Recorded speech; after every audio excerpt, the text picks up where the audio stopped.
Jadi bulan ini kita ngirim ke Amerika. Wow. Kita kasih solusi. Om Ben, wah ini Halo. pebisnis luar biasa nih. Modal 75.000 ads, return atau baliknya dapatnya berapa? 9M. 9 miliar. Kayaknya gue harus banyak belajar nih sama Om Ben nih kayaknya nih. Ya ada lah ilmu dikit-dikit. Ih, keren loh. Maksudnya gimana caranya orang pakai ads itu kan biasanya kan 30 juta, 1 juta, 2 juta ya dong. Ya. Kita ngelihat yang memang fakta lapangan lah. Itu harus juga. Oke, iya, sepakat. Ya, Tapi maksudnya dengan kita spend 75.000 baliknya 9 miliar tuh nggak masuk akal Om Ben. Masuk akal kalau kitanya sensitif ngelihat momen. Gue pancing dikit ke Gali langsung nih ya. Iya kan? Coba deh kita lihat ya. Ini 370.000 ini organik dong. Organik. Bukan beli kan followersnya kan? Organik ini follower banyaknya cowok, jadi nggak bisa dibeli nih. Iya. Iya bener ya. Jadi ini traveling anti ribet Torch. Waduh lawannya banyak ya. Lawannya gede-gede. Gede-gede banget. Gede-gede, agak ngeri. Gue perusahaan 7 tahun harus ngelawan perusahaan-perusahaan umurnya 30 tahun, 20 tahun, kayak gitu-gitu. Tapi kan mereka bukannya fokusnya di gunung. Ya, umumnya mereka di gunung. Dulu kita buat Torch, justru kita ngelihat bahwa orang itu sekarang arahnya akan ke traveling, nggak hanya ke gunung. Oke. Jadi kita lihat, anak-anak sekarang kan gitu ya. Kalau kita ngobrolin generasi yang lebih tua gitu ya. Kalau punya duit kan beli rumah ya. Iya, oke. Dia ada rumah. Oke, iya, gue kayak gitu. Rumah tuh susah masuk Instagram. Maksudnya lu nggak enak banget sih. Maksudnya lu foto di ruang tamu, besok foto di ruang lain. Lama-lama habis tuh rumah lu foto-foto kan. Iya sih. Anak-anak zaman sekarang itu punya duit, dia manfaatin untuk jalan-jalan traveling. Wow. Why? Instagramable. Iya memang. Ya cocok lah sama slogan-slogan sekarang, anxiety, healing kayak gitu-gitu. Iya. Dan ini momen-momen produk-produk healing nih. Betul. Jadi momennya memang pas banget sekarang kita ngelihat bahwa anak-anak seperti itu, anak-anak muda seperti itu, pertumbuhannya jadi bagus emang. Kita ikut sama sebuah ombak yang udah ada sebenarnya gitu ya. Jadi kita riding, surfing di ombak yang udah ada. Yang walaupun tahun 2020 nggak disangka. Pasti Om Ben kena juga dampaknya nih. Bener nggak? Iyalah kita perusahaan traveling. Begitu pandemi datang, omset turunnya 40% lebih. Itu dahsyat sih 40% sih. Ya iya udah nggak bisa jalan-jalan nggak bisa. Nah bisa. Gue mau ngiklan jalan-jalan juga takut dimarahin pemerintah. Makanya pivot ke APD. Di situlah kemudian yang lu bilangin tadi. Coba gue lihat deh, bentar ya. Ini keren banget guys. Maksudnya kalau lu tahu baca momen yang tepat, lu ngerti cara apa sih basic marketing kan? Marketing kan gimana caranya orang yang nggak butuh jadi butuh. Yes. Ya kan angkat problem, kasih solusi kan begitu. Betul. Rumus marketing dasar deh begitu deh. Dan ternyata dilakukan oleh Om Ben. Kenapa? Karena ini nih videonya nih. Ini yang gue bilang di awal guys. 75.000 spend ads balik ke 9 miliar. Kalau dipikir-pikir mah ya pasti yang pertama karena Allah gitu ya. Tapi kalau manusia tuh nggak nyampe Om Ben. Ya emang pada saat itu datang tuh ya. Pada saat itu datang. Apa nih pandemi? Pandemi datang. Oke. Pandemi datang kita agak sempet wow. Kita mesti ngapain dengan penurunan kelihatan di bulan pertama udah 40% lebih kan. Oke. Nomor 1 sholat. Ya iya dong, iya bener tuh. Itu udah pusing men. Udah pusing karena kita mikir wah ini terlalu banyak hal yang di luar kendali kita. Tugas manajemen itu kan mengelola segala sesuatu yang ada di bawah kendali kita. Oke. Itu kan. Oke. Iya. Kenyataannya semuanya di luar kendali gitu. Ya nggak semua lah 90% di luar kendali.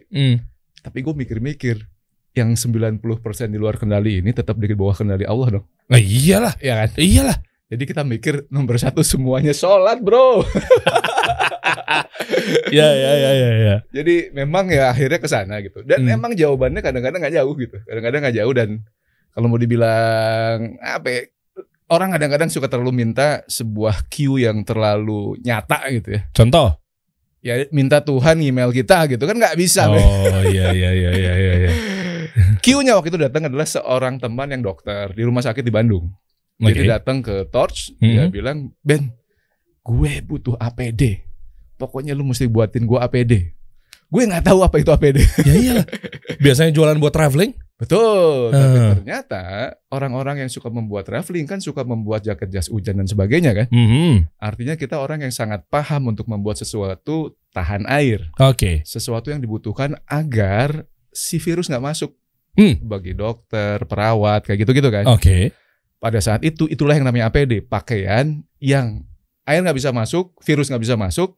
Tapi masalahnya pada saat itu adalah kalau dipakai, saking air nggak bisa masuk, itu panasnya baru sejam 2 jam, itu orang di dalamnya dehidrasi. Waduh. Gitu. Ya. Teman gue datang ngasih contoh, Ben buatin kayak gini tapi lebih bagus. Gue bilang ini apaan sih?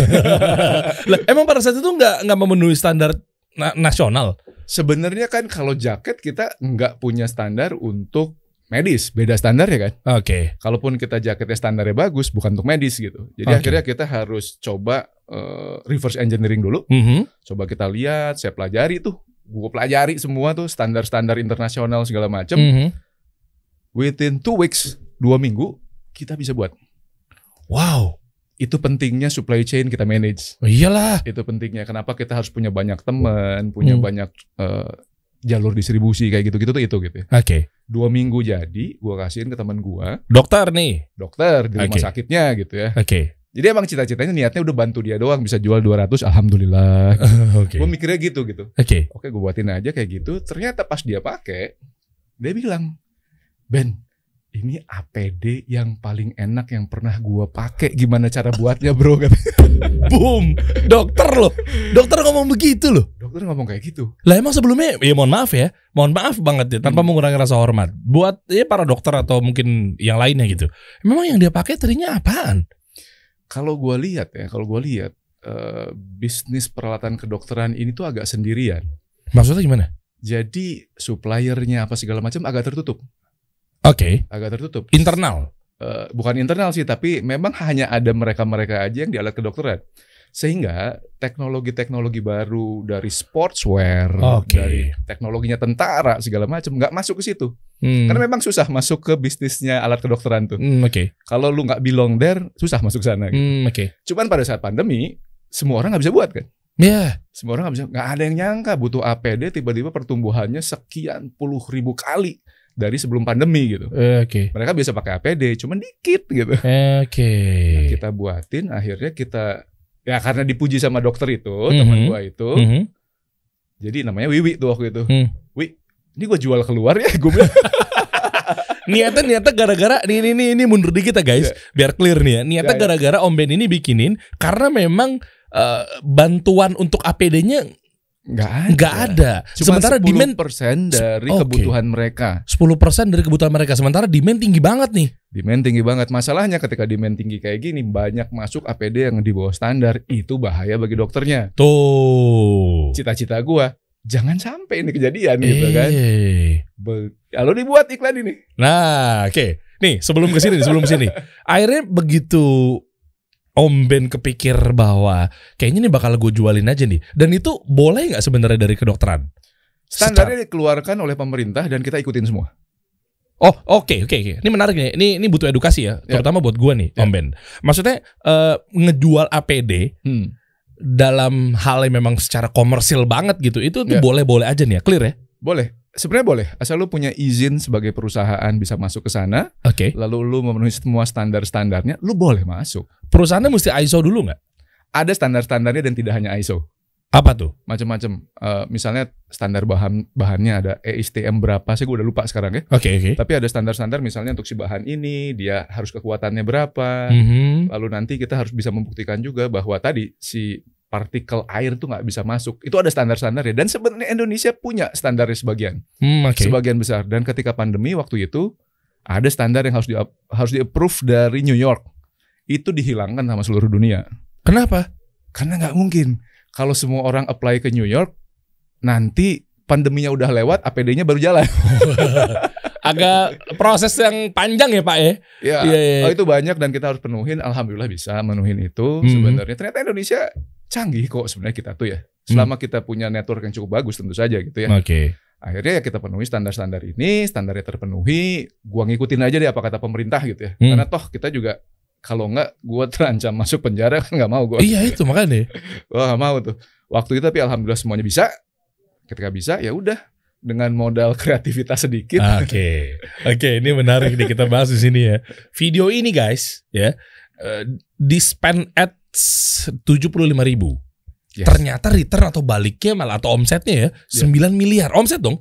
9 miliar dalam 2 bulan pertama. Dalam 2 bulan pertama. Sesudah itu kita masih mendapat panggilan-panggilan untuk membantu pemerintah, membantu swasta, membantu rumah sakit, itu masih jalan. Setahunan tuh masih ada, alhamdulillah. Oke, elemennya kita perhatiin boleh ya? Boleh. Ini kan sesuai dengan namanya, kasih solusi. Ya teman-teman biar bisa membaca peluang lah di sini lah. Oke. Yang pertama tadi udah dikasih tahu Om Ben bahwa ini memang harus standarnya jelas. Ya kan, kita harus baca ya mungkin apa polanya, sistemnya atau bahannya apa segala macam. Oke lah, clear lah, itu product knowledge. Yes. Nah, selebihnya adalah momentum ya. Momentum. Ya. Jadi sebenarnya kesempatan itu harus ketemu sama kesiapan. Oke. Gimana? Kesempatan itu ketemu sama kesiapan. Wah, ini menarik nih. Orang nyebutnya luck. Enggak, itu tuh kesempatan ketemu sama kesiapan. Oke. Sebenarnya kan peluang ini untuk semua perusahaan yang ada di Indonesia kan. Setuju. Ya. Setuju. Enggak semuanya siap. Yes. Bener gak? Oke. Artinya ada perusahaan yang emang nggak siap, nggak dapat kesempatannya. Tapi ada juga perusahaan-perusahaan yang sebenarnya gini ya. Kayak misalnya nih kita pretelin misalnya. Kita sudah dari 2017 itu mengembangkan followers yang lumayan. Jadi pada saat itu udah 200 ribuan kalau nggak salah. Oke, secara organik udah punya power. Tapi organik. Iya, oke. Organik, tahu lah powernya organik seperti apa sih, sejauh apa sih. Kalau kita bisa Instagram bisa muncul di 10% followers kita aja, alhamdulillah. Iya. Tapi momentum. Kita pada saat itu tahu bahwa videonya nggak boleh lebih panjang daripada 1 menit. Alasannya apa? Karena memang di atas itu Instagram bilang pada saat itu nggak akan bisa di boost. Iya memicu dragging juga, nontonnya kepanjangan dan segala macam pada saat itu ya. Pada saat itu. Sekarang udah lebih pendek lagi bahkan. Ini masih 2020 masih batasnya 1 menit waktu itu. 1 menit. Lalu kita buat dan sebenarnya pada saat itu waktu kita lihat sebenarnya kita sederhana. Journey-nya orang masuk ke sini. Orang masuk ke sini, lalu kemudian orang cek bio kita kan? Iya dong. Bener kan? Visit profile kan? Tujuannya Tujuannya awareness dulu baru acquisition kan? Bener. Visit profile, di visit profile itu halamannya, linknya udah langsung ke sini. Karena kita tahu ini akan gede penjualannya kalau kita berhasil. Fokus aja, karena retailnya udah turun 40% kan? Oke. Pasti fokusnya benar-benar dituang di situ. Fokus aja ke situ gitu.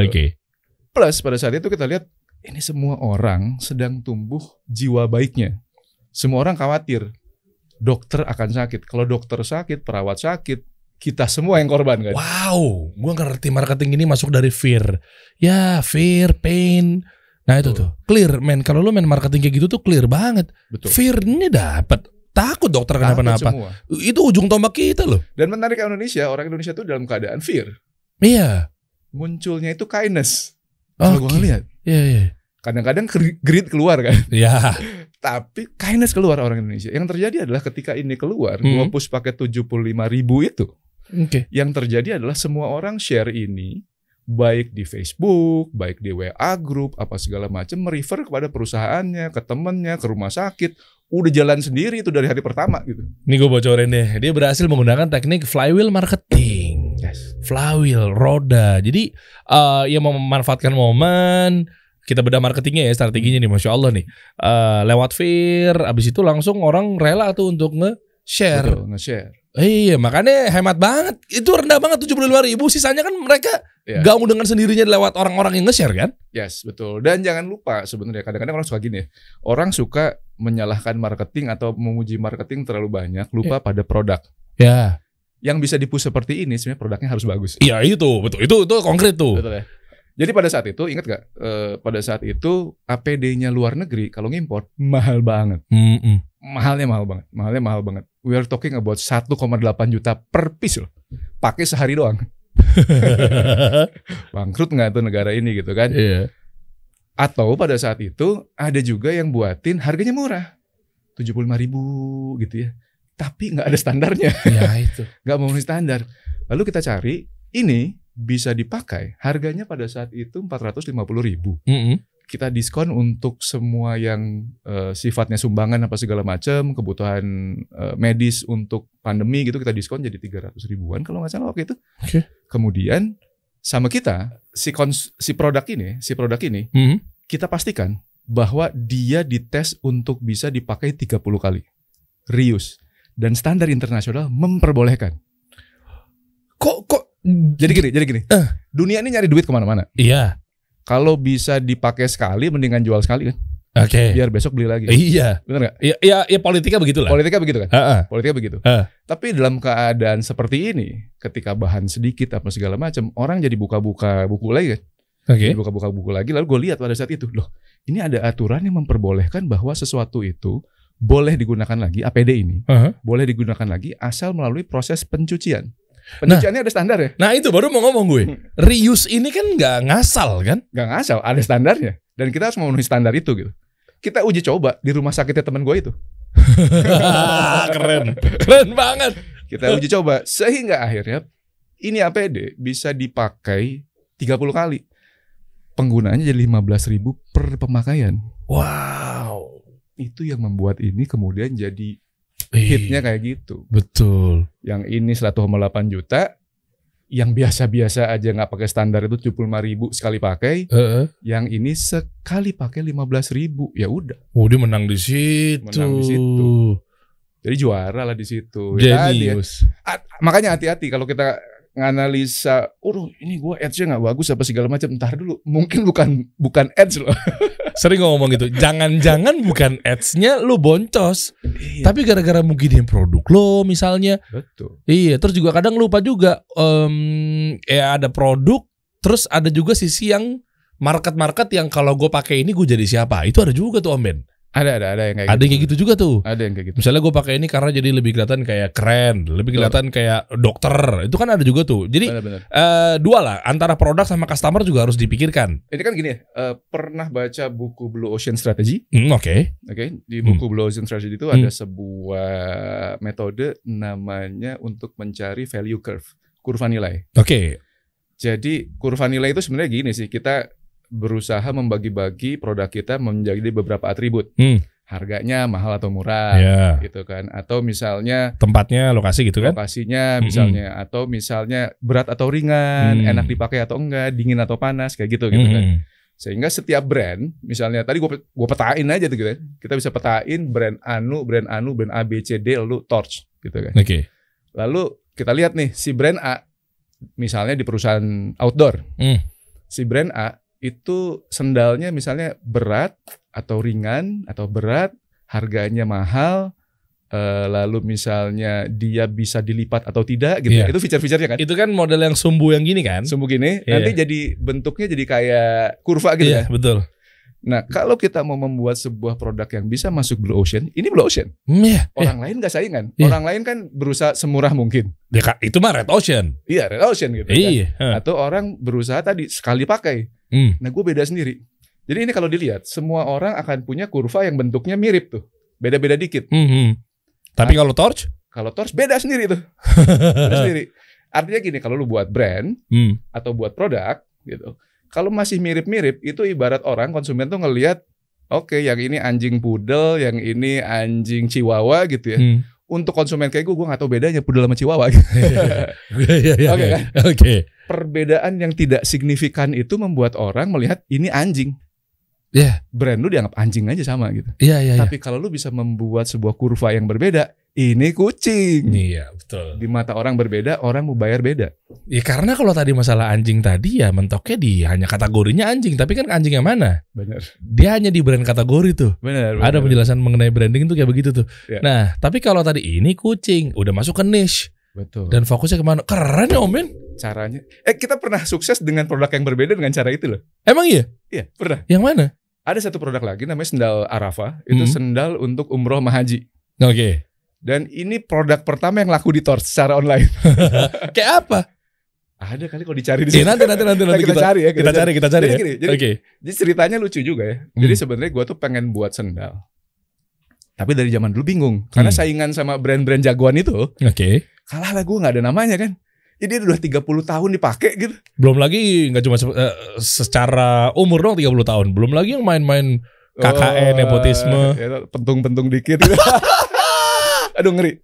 Di situ agak kotor di sana, jadi kadang-kadang agak ngeri gue di situ. Tapi kalau bicara tadi ya si sendal Arafah ini, sebenarnya awalnya juga dari sebuah pengalaman pribadi. Kenapa? Waktu ke sana? Gue umroh. Pertama kali. Pertama kali umroh, gue tuh bawa sendal salah. kegedean. Jadi mau dibawa masuk ke masjid kan kagak bisa nih. Gue nggak tahu lah, maksud di Indonesia masjid kecil-kecil gitu, taruh aja di depan kan beres kan. Nyampe ke sono masuk taruh di sini, keluar di mana kan? Udah salah. Gue beli sendal jepit. Yang biasa tuh yang murah itulah. Oke. Gue beli sendal jepit itu, terus kemudian gue pakai. Awalnya nggak ada masalah, sampai sholat Jumat. Oke. Sholat Jumat di Mekah. Ternyata orangnya kan banyak banget. Iya dong. Iya kan. Tuh orang banyak banget dan gue tinggi 170 jadi orang pendek di sana. Oke. Begitu keluar kok orang banyak ini kan, udah nempel dada sama punggung gitu kan. Sendal jepit itu ternyata membawa bahaya, bro. Kenapa? Karena bagian belakang sendalnya ketika kaki lu ngangkat, dia keinjak sama orang belakang. Betul. Oh iya, tahu gue tuh. Keinjak gue jatuh kan. Iya. Itu hampir gak bisa bangun, bro. Oh iya, keinjak tuh. Itu mungkin dulu kejadian di Mina waktu gitu. haji yang waktu haji tahun berapa tuh? 2000. Gua lupa Iya, tahu gue tuh. Tahu kan ya? Apa dia korban kayak gitu? Mungkin salah satunya itu penyebabnya, bisa jadi. Iya. Nah, karena kejadian itu, gue pulang ke Bandung nih. Gue pulang Bandung ngobrol sama semua teman-teman. Buatin dong sebuah sendal khusus untuk umroh sama haji. Emang perlu, teman-teman? Perlu, men. Gue nyaris mati gara-gara itu. Bedanya apaan sendalnya? Satu, sendalnya akhir ya. Ini ngedesainnya setahun, bro. Mana sih? Ini yang di depan ini nih, itu strap yang bisa ngikat ke belakang, ke bagian kaki di belakang. Gak masuk gue, Om Ben. Gimana? Itu tuh dilihat fotonya ada yang lain nggak ya? Harusnya ada sih. Ini kan anak buah ente yang masukin. Anak buah. Nah, nih. Nah, ini. Itu yang tengah bawah. Nah, itu sebenarnya strap belakang kan? Itu strap belakang. Strap belakang kan? Iya. Itu pakai karet. Itu pakai karet dan itu tuh kalau lu jalan jauh pakai strap belakang ini.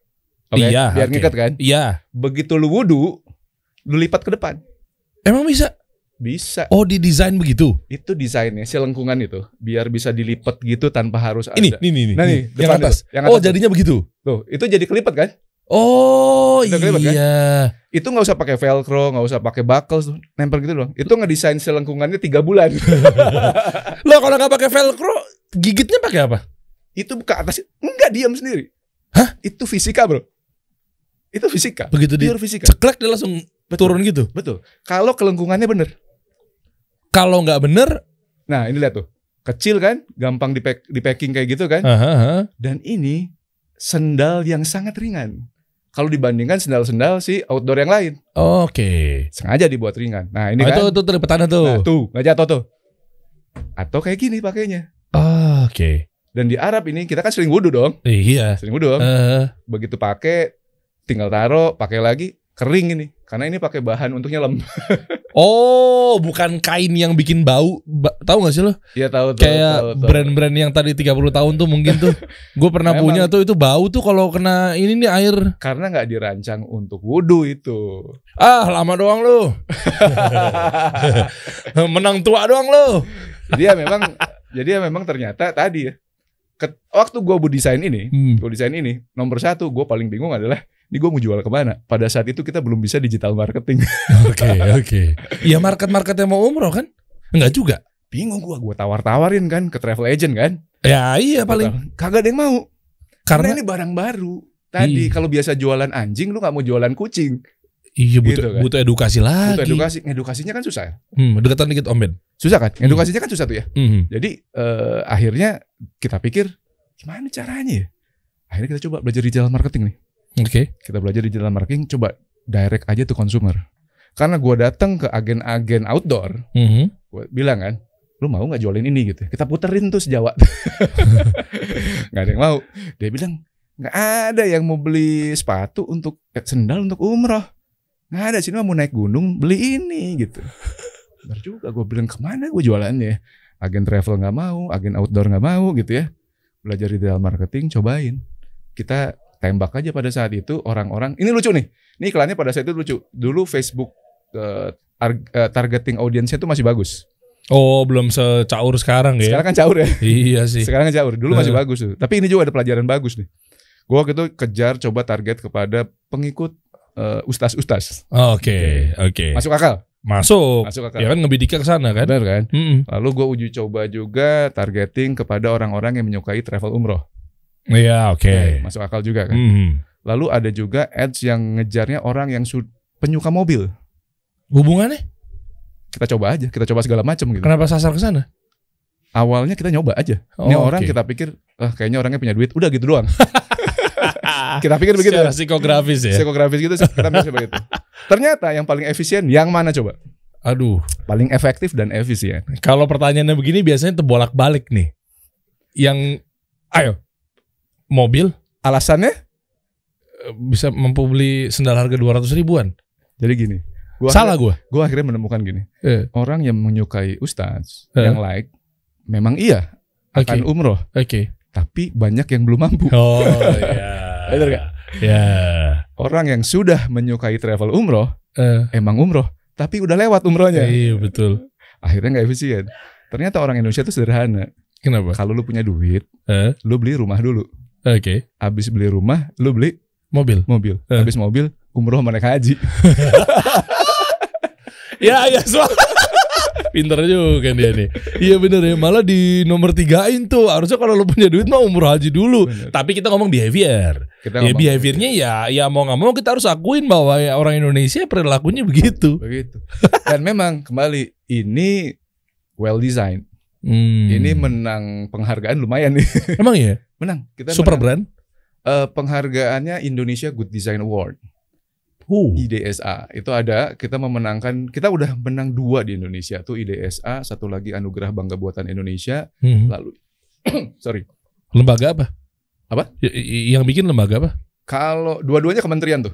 Oh oke. Perdagangan sama perindustrian tuh. Masya Allah. Kita menang juga kemarin. Yang APD kita menang di China dong perlombaannya. Di sana menang ya? Di sana menang. Kita menang di sana. Jadi ada pertandingan di sana dan alhamdulillah kita menang juga di sana. Jadi ternyata well designed produk itu sesuatu yang tadi membantu ads. Karena ketika orang sudah masuk, orang permasalahannya gini, orang tuh seringkali tadi ya, iklan udah kuat di funnel atas. Di funnel tengah kita harus ngobrolin benefit kan. Iya. Oke. Nah di benefit banyak yang churn-nya jelek.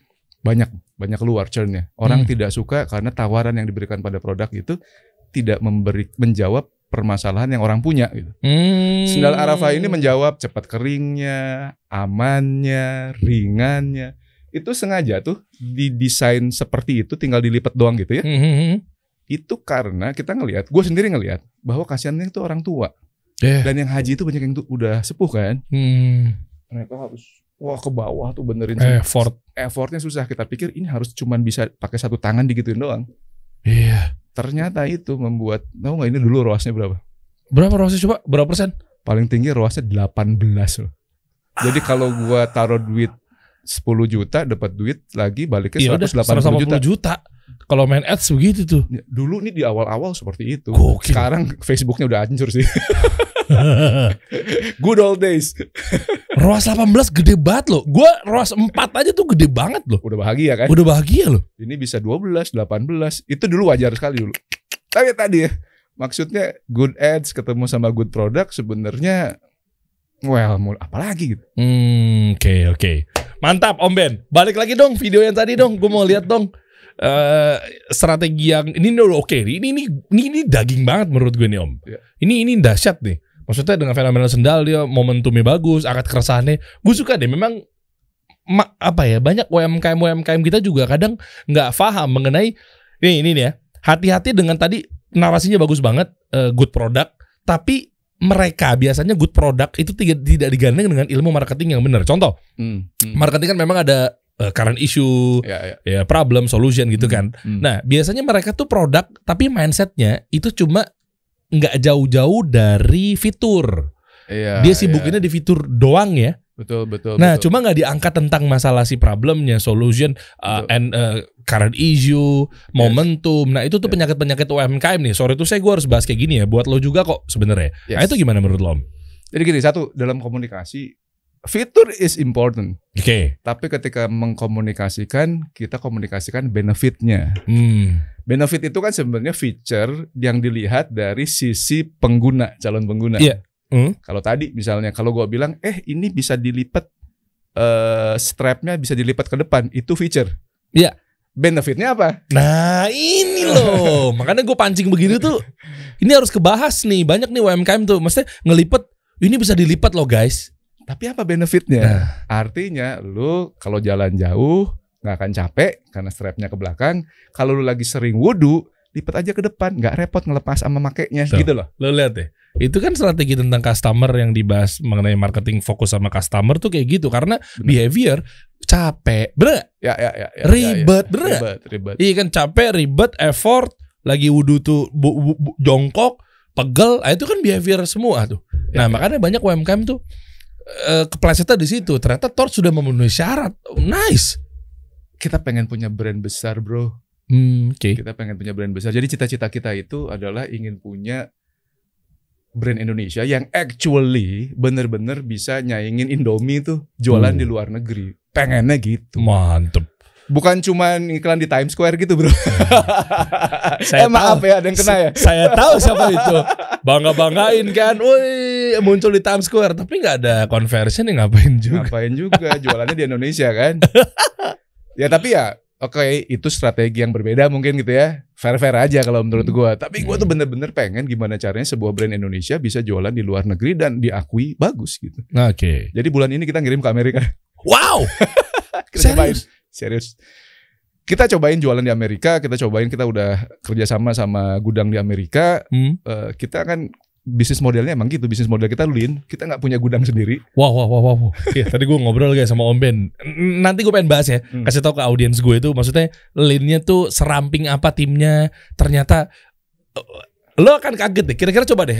Sampai sejauh ini lo nonton nih. Lo tebak kira-kira berapa cabang dari Torch ini. Kalau mau lo nungguin boleh. Atau mau lo nafsu untuk jawab di kolom komen juga boleh. Cepet-cepetan nih. Kalau mau nungguin sampai ini kelar juga boleh. Ya, nanti kita bahas ya. Nah, sebelum bahas itu nanti gini nih. Ini kan lihat deh. Gue suka banget ya. Kenapa mungkin 75.000 lo spend konversi dan menghasilkan 9 miliar. Ternyata detail banget ya. Ya sampai kita perlihatkan ini nggak masalah lu sholat kalau tanpa harus ngebuka dulu. Karena permasalahannya mereka kerja 8 jam kan. Kalau lu kerja 8 jam, APD-nya mahal. Lu buka nggak boleh lu pakai lagi pada saat itu kan. Itu masalah banget.